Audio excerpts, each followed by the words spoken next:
Hello friends, कैसे हैं आप लोग। मुझे उम्मीद है कि आप लोग अच्छे होंगे और अच्छे से पढ़ाई कर रहे होंगे।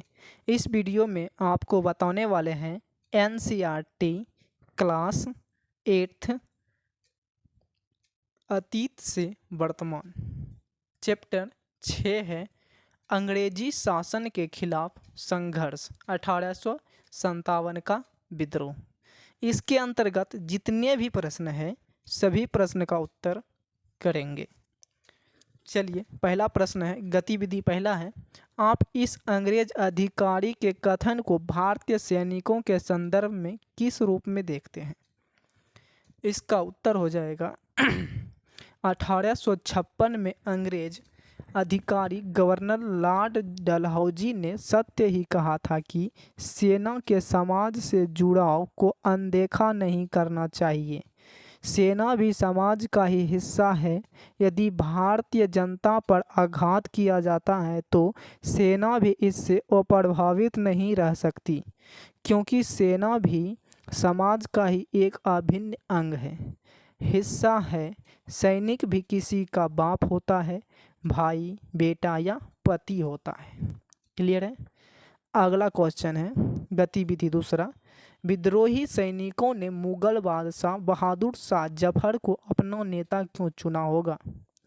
इसका उत्तर हो जाएगा, मुगलों ने भारतीय जनता का उस प्रकार से कभी शोषण नहीं किया जैसे अंग्रेजों ने किया, बल्कि मुगल शासकों में अधिकतर सभी भारतीय वर्ग को साथ लेकर चलने की समझदारी दिखाई थी। इसीलिए विद्रोही सैनिकों ने मुगल बादशाह बहादुर शाह जफर को अपना नेता चुना। क्लियर है। अगला है, गतिविधि तीसरा, मुगल सिंह के जीवन की कौन सी बात आपको अच्छी लगी, बताइए। इसका उत्तर हो जाएगा, बाबू कुंवर सिंह ने बुढ़ापे की उम्र में भी विद्रोहियों का साथ दिया। देशभक्ति की भावना उनमें कूट कूट कर भरी हुई थी। उन्होंने वृद्धावस्था में भी अंग्रेजों से जमकर लोहा लिया। यह बात कुंवर सिंह के जीवन की मुझे सबसे अच्छी लगी।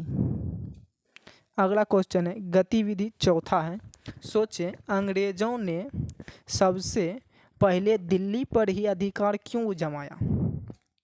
इसका उत्तर हो जाएगा, दिल्ली भारत की सत्ता का केंद्र था। दिल्ली पर अधिकार करने का सांकेतिक अर्थ था पूरे भारत पर अधिकार करना। इसीलिए अंग्रेजों ने सबसे पहले दिल्ली पर ही अधिकार जमाया। क्लियर है। अगला क्वेश्चन है, सही विकल्पों को चुनें। पहला है, 1857 का विद्रोह कहाँ से आरंभ हुआ। मेरठ से, दिल्ली से, झांसी से, कानपुर से। इसका राइट आंसर हो जाएगा मेरठ। 1857 का विद्रोह मेरठ से आरंभ हुआ था। क्लियर है, मतलब शुरू हुआ था। कहाँ से हुआ था, आरंभ मेरठ से आरंभ हुआ था। अगला क्वेश्चन है, मंगल पांडे किस छावनी के युवा सिपाही थे। दानापुर के, लखनऊ के, मेरठ के, बैरकपुर के।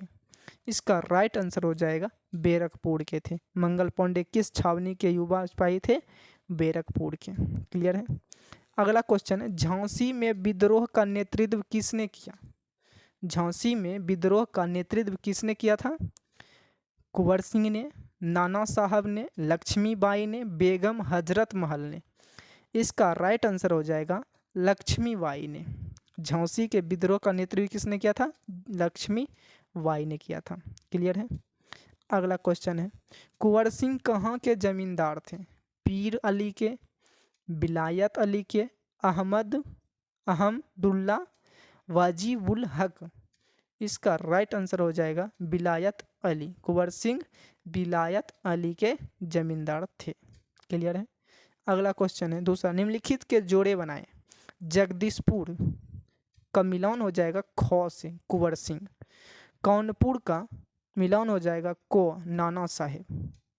तीसरा, दिल्ली का मिलान चिन्ह हो जाएगा घ नंबर, बहादुर शाह जफर। चौथा, लखनऊ का मिलान हो जाएगा बेगम हजरत महल से। पांचवा, मांझा प्रवास का मिलान चिन्ह हो जाएगा विष्णु भट्ट गोडसे से। क्लियर है। अगला क्वेश्चन है, जमींदार अंग्रेजी शासन का विरोध क्यों कर रहे थे? जमींदार अंग्रेजी शासन का विरोध क्यों कर रहे थे? इसका उत्तर हो जाएगा, कई जमींदारों की जमींदारी अंग्रेजी शासन की वजह से छीन गई थी। उन्हें उम्मीद थी कि अंग्रेजों के भारत से चले जाने पर उनकी खोई हुई जमींदारी वापस मिल जाएगी, इसीलिए वे भी अंग्रेजी शासन का विरोध कर रहे थे। क्लियर है? अगला क्वेश्चन है, सैनिकों में असंतोष के क्या कारण थे? उत्तर हो जाएगा, अंग्रेजी सेना में काम करने वाले भारतीय सिपाही खुश नहीं थे। उन्हें अंग्रेज सिपाहियों की अपेक्षा बहुत कम वेतन मिलता था। वे चाहे जितना भी अच्छा काम करें, उन्हें हवलदार या सूबेदार से ऊंचा पद नहीं दिया जाता था। ये दोनों पद काफ़ी छोटे होते थे। सेना के सारे पद अंग्रेज़ों के लिए सुरक्षित होते थे। सेना के लिए बनाए गए नियमों से भी वे खफा थे। नए नियमों के अनुसार भारतीय सैनिकों को दूसरे देशों के साथ होने वाले युद्धों के लिए समुद्र पार भी जाना होगा, ऐसा प्रावधान किया गया। यह कानून 1856 में बना था। हिंदू धर्म में उस समय समुद्र पार जाना पाप माना जाता था। क्लियर है? अगला क्वेश्चन है, बहादुर शाह जफर के समर्थन से क्या प्रभाव पड़ा? इसका उत्तर हो जाएगा, बहादुर शाह जफर के समर्थन से विद्रोहियों का मनोबल बढ़ गया। अब मुगल सल्तनत की सत्ता भी सांकेतिक रूप से उनके साथ थी। बहादुर शाह जफर के समर्थन से विद्रोह की ज्वाला और भड़क उठी। क्लियर है? अगला क्वेश्चन है,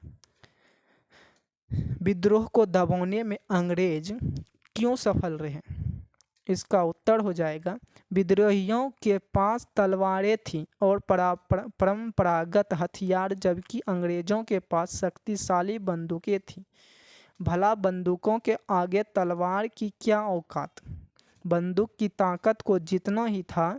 फिर अंग्रेजों ने इंग्लैंड से भारी फौजें मंगा ली थी, जो बंदूकों और आधुनिक तोपों में लैस थी। इस कारण अंग्रेज विद्रोह को दबाने में सफल रहे। अगला क्वेश्चन है, 1857 के विद्रोह में कुंवर सिंह का क्या योगदान रहा? इसका उत्तर हो जाएगा, बाबू कुंवर सिंह ने बिहार और उत्तर प्रदेश में विद्रोह की ज्वाला को भड़का दिया। अंग्रेजों ने उनसे जगदीशपुर की जमींदारी छीन ली थी। उन्होंने विद्रोहियों का साथ लेकर अपनी जमींदारी वापस लपा ली और इस प्रकार से अन्य वैश्य जमींदारों और शासकों के लिए प्रेरणा स्रोत बने, जिनकी सत्ता अंग्रेजों ने छीन ली थी। फिर अन्य नवाब और जमींदार भी अंग्रेजी हुकूमत के खिलाफ खुलकर विद्रोह में शामिल हो गए। क्लियर है? अगला क्वेश्चन है, विद्रोहियों के उद्देश्य को अपने शब्दों में व्यक्त करें। इसका उत्तर हो जाएगा, विद्रोहियों चाहते थे कि भारत से अंग्रेजी शासन का अंत हो जाए। अंग्रेज मुक्त भारत उनका उद्देश्य था। साथ ही वे चाहते थे कि अंग्रेजों की नीतियों का अंत हो जाए, मुगल सल्तनत के दौर की शांति भारत में लौट आए। उन्होंने अपने घोषणा पत्र में वादा किया था कि जमींदारों को उनकी छीनी गई जागीर लौटा दी जाएगी। व्यापारियों को सभी वस्तुओं के व्यापार की आज़ादी होगी। भारतीयों को सरकारी सेवा में ऊंचा पद मिलेगा। पंडितों एवं मौलवियों के धर्मों की भी रक्षा का आश्वासन दिया गया। बनकरों एवं शिल्पकारों को भी सरकारी सहायता का भरोसा दिया गया। क्लियर है?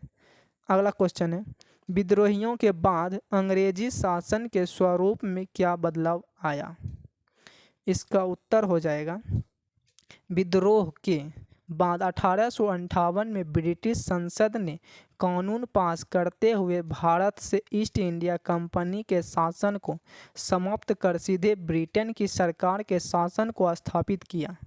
भारत के सभी शासकों को भरोसा दिया गया कि भविष्य में उनके राज्य को उनसे छीना नहीं जाएगा। सैनिक ढांचे में बदलाव करते हुए यूरोपीय सैनिकों की संख्या बढ़ा दी गई। उनका अनुपात 2:5 हो गया, यानी प्रत्येक 5 भारतीय सैनिकों पर 2 गोरे सिपाहियों को लगाया गया। अवध, बिहार, मध्य भारत एवं दक्षिण भारत से सिपाहियों की भर्ती करने की जगह गोरखा, सिख और पठान का ज़्यादा संख्या में भर्ती किया गया। इन 3 समूहों के सैनिकों ने विद्रोह को दबाने में कंपनी को काफ़ी सहयोग दिया था। यह भी तय किया उन्होंने कि भारतीयों के धार्मिक एवं सामाजिक जीवन के साथ छेड़छाड़ नहीं किया जाएगा। यहाँ पे सामाजिक लिखा गया, सामाजिक होगा, आप सुधार लीजिएगा। आज की क्लास यहीं तक। अगर आप लोग को हमारी वीडियो पसंद आए तो चैनल को सब्सक्राइब करके वीडियो को लाइक कर दें और अपने दोस्तों को शेयर कर दें। आज की क्लास यहीं तक, तब तक के लिए धन्यवाद।